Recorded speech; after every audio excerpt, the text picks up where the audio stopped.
Good morning. So we are ready to finish our Cinderella story today. So if we go back to where we were, Cinderella had gone to the second day of the ball under the invitation of the prince who had wanted to see her again. Except for when she was at the second day of the ball, she forgot about that midnight deadline until she heard the clock striking midnight and had to run out. So as she's running out, all of her clothes start to switch back to being the maid's outfit and the rags that she wears in the house. And it says that she reached home, but quite out of breath and in her nasty old clothes, having nothing left of all her finery, but one of the little slippers, the mate to the one that she had dropped.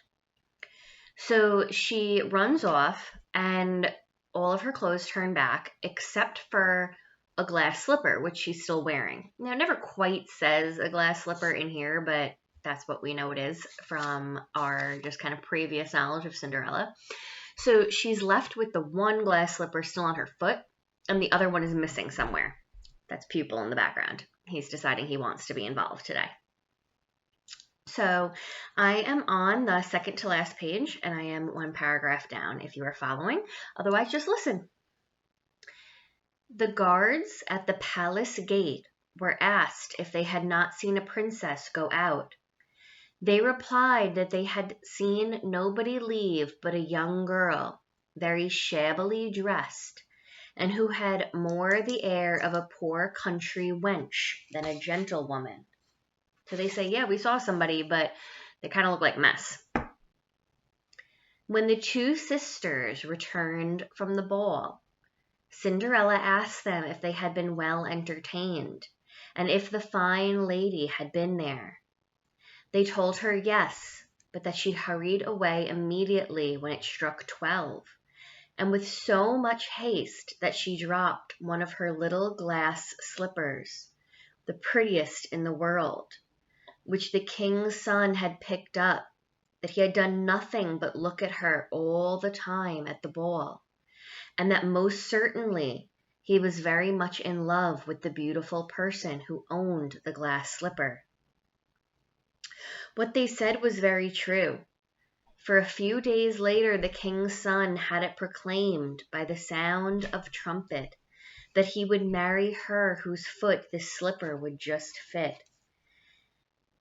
They began to try it on the princesses, then the duchesses, and all the court, but in vain.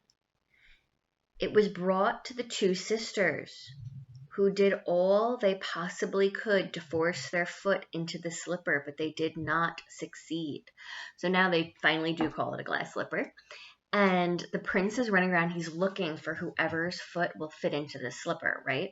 So he starts with the princesses and then the duchesses, and then he starts kind of going to the common people. So that starts with, he is fully convinced this girl's a princess at this point, right? So he starts with all of those people before he starts looking for somebody who might be from the normal class and not, kings, queens, princes, noble people. Cinderella, who saw all this and knew that it was her slipper, said to them, laughing, "Let me see if it will not fit me." Her sisters burst out laughing and began to banter with her. The gentleman who was sent to try the slipper looked earnestly at Cinderella, and finding her very handsome, said that it was only just that she should try as well, and that he had orders to let everyone try. So Cinderella knows it's going to fit her, right? She knows it's her slipper, but she doesn't say, hey, let me try. She's still this kind of gentle person, and she kind of slips in, oh, if everyone's trying, let me try. And the stepsisters are kind of annoyed at this because, there's no way it could be hers, right? But when the person who's doing all the tests looks at her, he finds her to be very handsome, which is not just a word that we use for boys. So he's saying that she's beautiful, might as well let her try it. He said he had orders to let everyone try. He had Cinderella sit down, and putting the slipper to her foot, he found that it went on very easily, fitting her as if it had been made of wax. Her two sisters were greatly astonished. But then, even more so, when Cinderella pulled out of her pocket the other slipper and put it on her other foot. Then in came her godmother and touched her wand to Cinderella's clothes, making them richer and more magnificent than any of those she had worn before. And now her two sisters found her to be that fine, beautiful lady whom they had seen at the ball. They threw themselves at her feet to beg pardon for all the ill treatment they had made her undergo. Cinderella took them up, and as she embraced them, said that she forgave them with all her heart and wanted them always to love her. She was taken to the young prince, dressed as she was. He thought she was more charming than before, and a few days after married her. Cinderella, who was no less good than beautiful, gave her two sisters lodgings in the palace, and that very same day matched them with two great lords of the court. And that is our ending. I apologize for the noise in the background. One of the cats decided that he had to try to get into all the bags in the kitchen, and now he's trying to sneak in.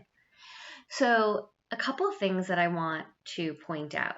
So Cinderella knows that everything is going to fit her, but she kind of messes with everybody a little bit in between. Oh, just let me try. The whole time she could have pulled the second slipper out of her pocket. So she is definitely enjoying a little bit, kind of just playing everybody. He does not get to walk directly in front of the camera. And the other thing that I want to point out is that, again, we have this issue of what everyone is attracted to is her beauty. No one kind of talks until the very end about how wonderful of a person she is. And at that last line, they talk about that. And that's something that we're going to talk about when we start talking about central idea in our next video. When I bring up central idea, we'll talk about that ending, that she is just as kind as she is beautiful. But there is a couple instances in here where they talk just really about beauty. They mention that she dropped one of the slippers, the prettiest in the world, that he was very much in love with the beautiful person who owned the glass slipper, that after she puts on the slipper, the first thing that happens is the godmother touches her with her wand and makes her clothes richer and more magnificent than those that she wore before. That her two sisters found her to be that fine, beautiful young lady. So again, there's a lot of talk about how pretty she is, and not a lot of talk about how good of a person she is, at least when it comes to the prince. They do mention at the end, they mention in the beginning that she is this kind, lovely person, but through all of everybody falling in love with her or being interested in her, it kind of all goes back to how beautiful she is. The sisters talk about the beautiful princess that came to the ball. The man that's trying the slippers on everybody says she can try it because he found her to be good looking as well. The first thing that happens when she puts on the slipper is that she goes back to being beautiful. So I just want to point that out kind of for when we go back into our conversation of what is everybody so attracted to in her? Is it her beauty or is it her? So what I'm going to do today is I'm going to post this video and I'm going to post it with 3 vocabulary questions, which are for today, which is Monday, and tomorrow, Tuesday. And then Wednesday, I'm going to start a discussion on central idea. So that next week, your assignment is going to have to do with central idea and giving me a kind of small couple sentences on central idea, which will be your assignment for our kind of fake spring break. And I will hopefully see you guys relatively soon. I hope everyone is staying safe and not making themselves or anyone in their house absolutely crazy. And I will talk to you soon. Bye.